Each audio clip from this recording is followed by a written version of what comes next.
ओम नमः पार्वते पतये हर हर महादेव।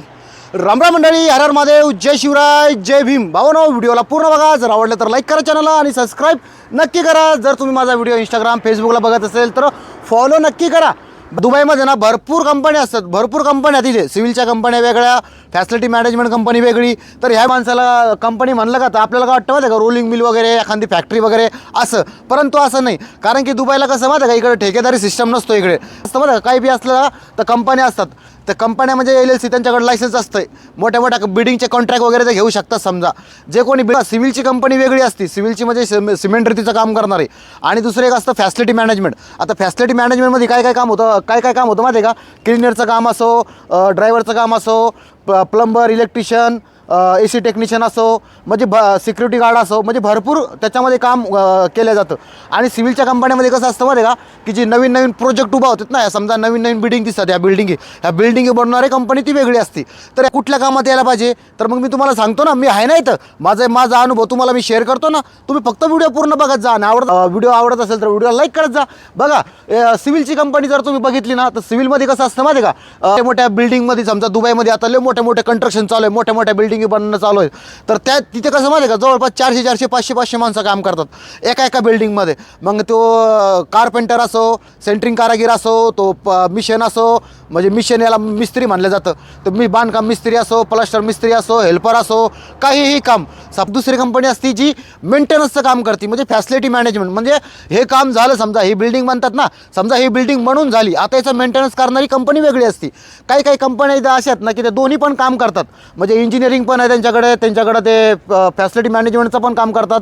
आता सिव्हिल कंपनीचं काम जर बघितलं ना, तर जबलालीमध्ये जा तुम्ही, इथे दुबईमध्ये जबलाली आहे, सोनापूर आहे, आल्कोज आहे, इथे ना लेबर कॅम्प आहेत मोठे मोठे, आणि सगळ्यात जास्त जे मॅनपॉवर असतो ना, तो ते सिव्हिलच्या कंपन्यामध्ये असतो। म्हणजे त्याच्यामध्ये मग मिशन असेल, त्याच्यामध्ये मिस्त्री असेल, सेंटरिंग कारागीर असेल, त्याच्यामध्ये हेल्पर असेल, त्याच्यामध्ये बांधकाम मिस्त्री असेल, सगळं काम, म्हणजे जे काही नवीन बिल्डिंग बनते ना, त्या बिल्डिंगमध्ये जेवढं काम होतं ना, पेंटर असो किंवा POP वाला असो, सगळं काही काम, HVACचा जो डक्टमॅन असो, फायर फायटिंगवाला असो, सगळं काम ती कंपनी करणार। सगळं त्या कंपनीमध्ये कसं असतं माहिती आहे का, त्यांना सकाळी जावं लागतं 5ला, सकाळी 5ला 5:30ला बस निघते त्यांची, आणि साईटवरती पोहोचतात, आणि साईटवरनं लगे 8-9 तास 9 तास 12-12 तास त्यांचं काम चालतं। ओव्हर टाईम वगैरे त्यांना चांगला मिळतो। परत सकाळी एकाच साईटवरती गेलं, आणि त्याच साईटवरती बसून त्याच साईटवरती काम केलं, त्याच साईटवर काम केलं, त्याच साईटवरती 10-12 तास घातले, परत रूममध्ये आलो, परत दुसऱ्या दिवशी त्याच साईटवरती गेलो, तेच काम केलं, म्हणजे ते काम चालूच राहणार तुमचं 2 वर्षापर्यंत। जोपर्यंत तुम्ही इथे बिल्डिंग फायनल होत नाही ना, तोपर्यंत तेच काम चालणार। त्याच्यामध्ये तुम्हाला ना म्हणजे बाहेर फिरायला मिळणार नाही, तुम्हाला बाहेर जायला मिळणार नाही। तर फॅसिलिटी मॅनेजमेंटमध्ये कसं माहिती आहे का, मेंटेनन्सचं काम असतं। समजा बिल्डिंगचे काम बिल्डिंग पूर्ण रेडी झाली, आता त्या बिल्डिंगच्या याच्यामध्ये नाही का ते तुटफूट होत असते, काही खराब होतं, तर त्याच्यामध्ये ती मेंटेनन्सची टीम जात असते। तर मेंटेनन्समध्ये कसं असतं, आता एक लाईट खराब झाला तर ती मेंटेनन्सची टीम जाणार, आणि तो एक लाईट चेंज करणार, किंवा AC चालत नाही तर ACचे ते काही खराबी असेल AC रिपेअर करणार, किंवा कोणी टाईल्स वगैरे तुटली असेल तर ती टाईल्स वगैरे लावून देणार, किंवा काही तुटफूट झाली असेल, फर्निचर डोअर वगैरे चेंज करायचं असेल, तर ती कंपनी मेंटेनन्समध्ये काम करणार। परंतु ते काम चांगलं आहे मेंटेनन्सचं, कारण की काय माहिती आहे का, त्याच्यामध्ये ना तुम्हाला म्हणजे फिरायला चांगलं मिळेल। फिरायला म्हणजे कसं माहिती आहे का, म्हणजे आता समजा आता आज ह्या बिल्डिंगमध्ये काम करायचं, ह्या बिल्डिंगमध्ये कंप्लेंट आहे, हे बिल्डिंगचं काम झालं, लगेच दुसरीकडे गेलं, दुसऱ्या ठिकाणी काम केलं, मग लगेच तिसरीकडे गेलं, म्हणजे फिरतं काम असणार आहे ते, फिरतं काम। आणि त्याच्यामध्ये ओव्हर टाईम वगैरे पण मिळतो तुम्हाला। आणि पण मेंटेनन्समध्ये काय ना, म्हणजे तुम्हाला कुठं थांबायचं असेल तुम्ही थांबू शकता, तुम्हाला कुठे जायचं जाऊ शकता तुम्ही सारखं गाडीमध्ये प्रवास करणार आहे, ते झालं मेंटेनन्सचं काम। आणि मेंटेनन्समध्ये कसं ना, जास्त काम नसतं, कधी काय ना झोपून दिवस निघला जातो, कधी जास्त कंप्लेंट नसतात, कधी काय असतं गरमीमध्ये जरा जास्त काम असतं, आणि बाकी टाईमीला ना मेंटेनन्सचं काम काही जास्त नसतं। मग काही आपलं ते सर्व्हिस वगैरे काही चालते, म्हणजे हळू फुलू काम असतं ते जास्त। मेंटेनन्समध्ये कसं आहे, जे काम झालेलं आहे आणि त्याचं तुम्हाला मेंटेनन्स करायचं आहे, तर याच्यामध्ये पगार जर बघितली ना, तर मेंटेनन्समध्ये जास्त पगार असते, मेंटेनन्सच्या कामात जास्त पगार येते।